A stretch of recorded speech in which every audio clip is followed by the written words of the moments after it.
அலைக்கும், welcome to my kitchen. இன்றைக்கி fish Manchurian ready பண்ண போகிறோம். ரெடி பண்ணுவதை பார்ப்போம். இப்போ நம்ம வந்து ஒரு கிலோ கொடுவா மீனை இந்த மாதிரி சின்ன சின்ன பீஸாக கட் பண்ணி எடுத்துருக்குறோம். ஒரு பவுல் எடுத்துக்கிட்டு அந்த பவுலில் ஒரு அரை கப் மைதா, ஒரு அரை கப் கார்ன்ஃப்ளவர், கொஞ்சமாக அதுக்கு தேவையான உப்பு, ஒரு டீஸ்பூன் அளவுக்கு பெப்பர் பவுடர், 1 டேபிள் ஸ்பூன் அளவுக்கு சோயா சாஸ் சேர்த்து கொஞ்சமாக தண்ணி சேர்த்து இதை நல்லா ஃபுல்லாக மிக்ஸ் பண்ணி ஒரு பேஸ்ட் கன்சிஸ்டன்சிக்கு இதை மிக்ஸ் பண்ணி எடுத்துக்குவோம்.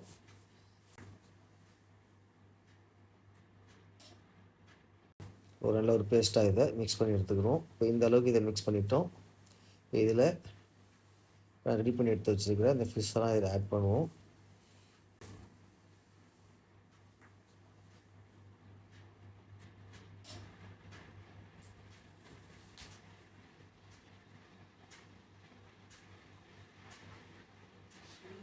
அதை எல்லாத்தையும் ஃபுல்லாக நல்லா மிக்ஸ் பண்ணிவிடுவோம். மிக்ஸ் பண்ணிவிட்டு இது ஒரு அரை மணி நேரம் இந்த மசாலாவோட அப்படியே ஊற விட்டு இது ஒரு அரை மணி நேரம் அப்படியே ஊற வச்சுருவோம். இப்போ கரெக்டாக ஒரு அரை மணி நேரம் அளவுக்கு ஊற வச்சு எடுத்துக்கிட்டோம். அடுத்ததாக ஒரு பேன் அடுப்பில் வச்சு நல்லா ஃபுல்லாக எல்லா மீனும் டிப் ஆகிற அளவுக்கு நிறையா எண்ணெய் சேர்த்துப்போம். இப்போ இந்த எண்ணெய் சூடானதும் நம்ம மிக்ஸ் பண்ணி வச்சுருக்கிற அந்த ஃபிஷ்ஷை எடுத்து எல்லாத்தையுமே ஒன்று ஒன்றா தனித்தனியாக இந்த மாதிரி ஆயிலில் சேர்த்துப்போம். இந்த மாதிரி சேர்த்துட்டு அடுப்பை லோ ஃப்ளேமில் வச்சு கரெக்டாக ஒரு 10 நிமிஷம் இதை அப்படியே வேக விட்டுருவோம். இந்த அளவுக்கு நல்லா ஃபுல்லாக புரிஞ்சதும் இது எல்லாத்தையுமே ஃபுல்லாக பரட்டி ஒவ்வொரு பீஸாக எல்லாத்தையுமே பரட்டி எடுத்துக்குவோம். பரட்டி அப்படின்னு ஒரு 10 நிமிஷம் இதை அப்படியே வேக விட்டு எல்லாத்தையும் ஒரு பிளேட்டுக்கு மாற்றிக்கணும். எல்லாம் ஃப்ரை ஆகிடுச்சு. நம்ம இது வந்து சிக்கன் ஃப்ரை எந்த அளவுக்கு ஃப்ரை பண்ணுவோமோ அந்த அளவுக்கு இந்த ஃபிஷ் எல்லாத்தையுமே நல்லா ஃப்ரை பண்ணி எடுத்துக்குவோம். எல்லாம் ஃப்ரை ஆகிடுச்சு. இப்போ இதை பிளேட்டில் மாற்றிக்குவோம்.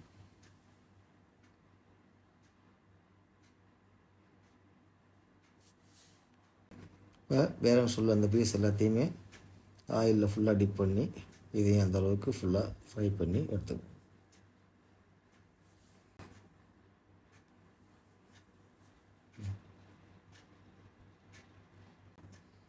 இப்போ நம்ம பேலன்ஸ் உள்ள எல்லாத்தையுமே இந்த ஒரு பிளேட்டில் மாற்றி எடுத்துக்குவோம். எல்லா பீஸையும் நம்ம ஃப்ரை பண்ணி எடுத்துக்கிட்டோம். இப்போ ஒரு பேன் அடுப்பில் வச்சு ஆயில் சேர்த்துக்குவோம். ஒரு 4 டேபிள் ஸ்பூன் அளவுக்கு ஆயில் சேர்த்துட்டு ஆயில் சூடானதும் ஒரு கப் ஜிஞ்சரை நைஸாக கட் பண்ணி சேர்த்துருக்குறோம். அதே மாதிரி ஒரு கப் கார்லிக்கை நைஸாக கட் பண்ணி சேர்த்துருக்குறோம். சேர்த்துட்டு ஆயிலில் கொஞ்சம் ஃப்ரை ஆகட்டும். ஃப்ரை ஆனதும் ஒரு கப் அளவுக்கு ஒரு மீடியம் சைஸ் ஆனியனை கட் பண்ணி எடுத்துருக்குறோம். க்யூப்ஸாக கட் பண்ணியிருக்கிறோம். அதை இந்த ஆயிலில் சேர்த்துக்குவோம். ஆயிலில் சேர்த்துட்டு இதை ஒரு தடவை ஃபுல்லாக மிக்ஸ் பண்ணி ஃப்ரை பண்ணிக்குவோம். கரெக்டாக ஒரு 2 நிமிஷம் இதை நல்லா ஃபுல்லாக வதக்கிட்டு இப்போ நம்ம கேப்சிகம் அதே அளவுக்கு இதில் ஆட் பண்ணிவிடுவோம். ஆட் பண்ணி ஃபுல்லாக மிக்ஸ் பண்ணி ரெண்டையும் சேர்த்து இன்னும் ஒரு 2 நிமிஷம் இதை நல்லா வதக்கிக்குவோம்.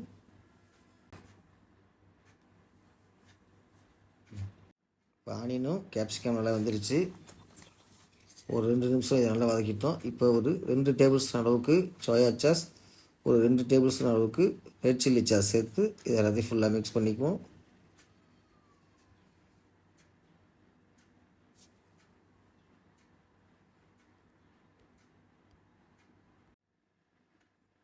அதோட கொஞ்சமாக டொமேட்டோ கெச்சப் சேர்த்துக்குவோம்.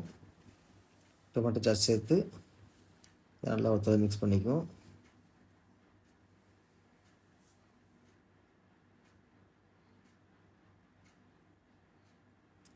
இந்த ஸ்டேஜில் இதுக்கு தேவையான அளவு உப்பை சேர்த்துக்குவோம். உப்பை சேர்த்துட்டு ஒருத்தர ஃபுல்லாக மிக்ஸ் பண்ணிக்குவோம். அதோட ஒரு 2 டேபிள் ஸ்பூன் அளவுக்கு கார்ன்ஃப்ளவர் மாவை ஒரு கப் தண்ணியில் கலந்து நல்லா ஃபுல்லாக மிக்ஸ் பண்ணி இதோட ஆட் பண்ணிக்குவோம். அதோட இன்னொரு அரை கப் அளவுக்கு தண்ணி சேர்த்து இது எல்லாத்தையும் நல்லா மிக்ஸ் பண்ணி ஒரு 2 நிமிஷம் இதை அப்படியே கொதிக்க விடுவோம். 2 நிமிஷம் ஃபுல்லாக கொதிக்க விடுவோம். நல்லா கொதித்து திக்காக வந்துருச்சு. இப்போ இந்த ஸ்டேஜில் நம்ம ஃப்ரை பண்ணி வச்சுருக்கிற ஃபிஷ்ஷை இதில் ஆட் பண்ணிக்குவோம்.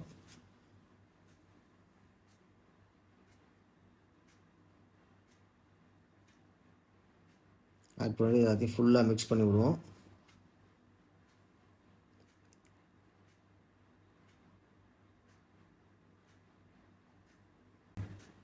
எல்லாத்தையும் ஃபுல்லாக மிக்ஸ் பண்ணிக்குவோம். அந்த ஃபிஷ் சத்தம் உடையாத அளவுக்கு லைட்டாக அந்த மாதிரி மிக்ஸ் பண்ணி விடுவோம். மிக்ஸ் பண்ணிவிட்டு இதை ஒரு க்ளோஸ் பண்ணி லோ ஃப்ளேமில் வச்சு ஒரு 2 நிமிஷம் அப்படியே கொதிக்க விடுவோம்.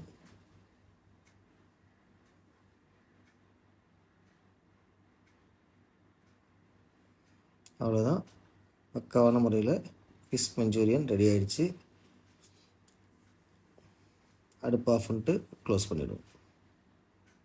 ஒரு அருமையான ஃபிஷ் மஞ்சூரியன் ரெடி ஆகிடுச்சு. இந்தளவுக்கு நல்லா சாஃப்டாக நல்லா சூப்பராக டேஸ்டியாக ரெடி ஆகிருக்கு. இதே மாதிரி நீங்கள் ட்ரை பண்ணி பாருங்கள். பிடிச்சிருந்தால் லைக் பண்ணுங்கள், ஷேர் பண்ணுங்கள், கமெண்ட் பண்ணுங்கள், மறக்காமல் சப்ஸ்கிரைப் பண்ணுங்கள்.